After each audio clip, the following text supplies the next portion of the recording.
Naabutan tayo guys ng napakalakas na ulan. Ay nako po. Anyway, tingnan nyo na pasalat. Ayan, so ayusin na natin unti-unti. Balikan ko kayo.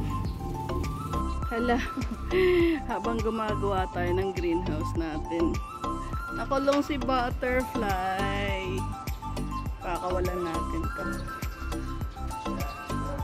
Ayan siya. Dito, dito. Dito ka. Ay. Saan ka na? Dito.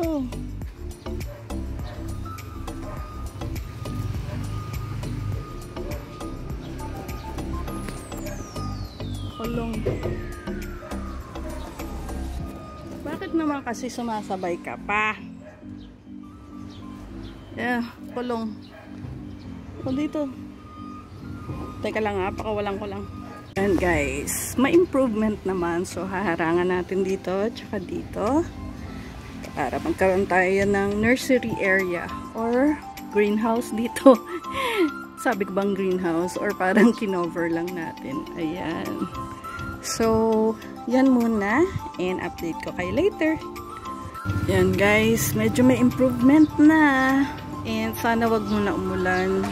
Matapos ko lang sana kahit papano may door. Ito, meron tayong frame dito. Tsaka dun sa kabila.